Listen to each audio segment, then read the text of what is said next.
I thought of you and closed my eyes and prayed to God today.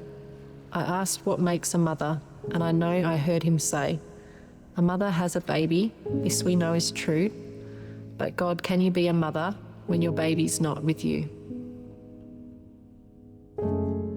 Your baby is here in my home, and this is where he'll stay.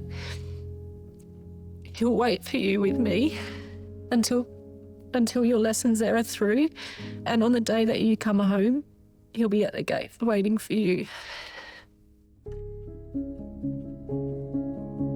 Honouring and remembering Nash is something we will always do. He's a part of our life, he's a part of our family. What he went through, his little body, it was too much, you know, it breaks your heart to think back on it.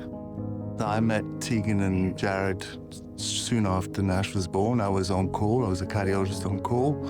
So I made the diagnosis and started the initial process of planning his treatment. With Nashy. Big smiles, Nash. So we had 2 major surgeries. The first one was the hardest. This is a very serious operation that Nash has to have, and that his heart is in a really, really bad way. Even though he looks really good, it's not like that inside, and you know that he may die. Nash's first surgery was quite a big operation, but not one that we were overly concerned about. But halfway through that, having finished that part of the surgery, it became apparent that there was something else wrong with Nash's heart. And that something else that was wrong was that one of the blood vessels that goes to his heart was coming off the wrong part, which then meant that immediately we were in big trouble, because by the time we realised that that was wrong, his heart had been starved from blood for a number of hours and staring, not surviving in the face, really.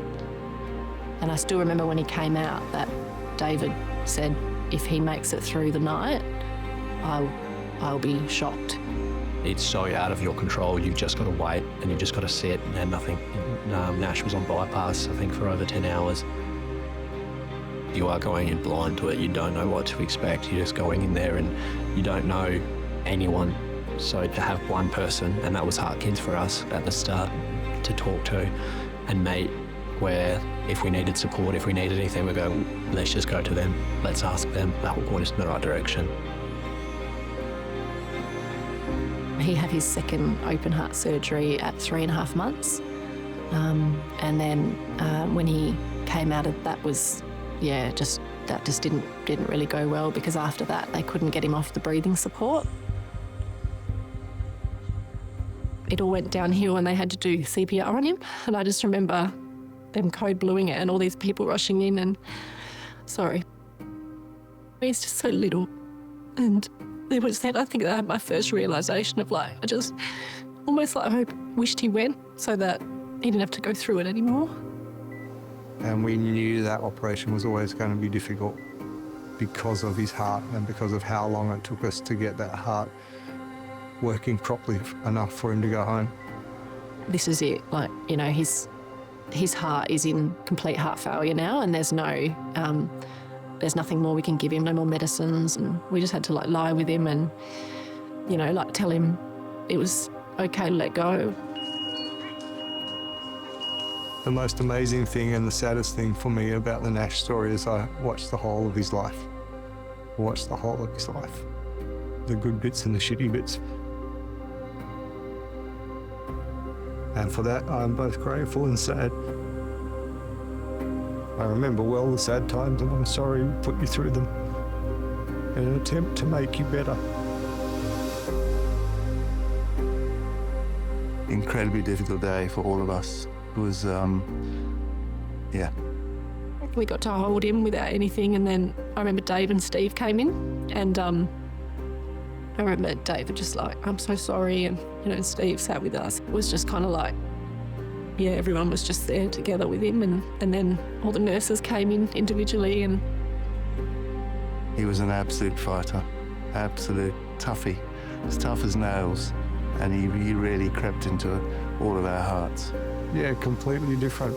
And he never spoke, he never walked, he never did anything, but he could speak with those eyes in his face. Yeah, he could speak with those eyes in his face.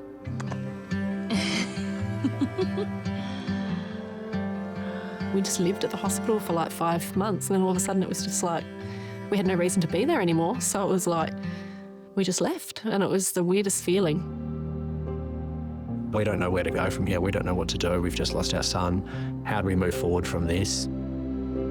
Until you are in the position where you have a child that has a heart condition, or you are in need of that sort of support in the hospital, you wouldn't appreciate or understand the importance of heart kids.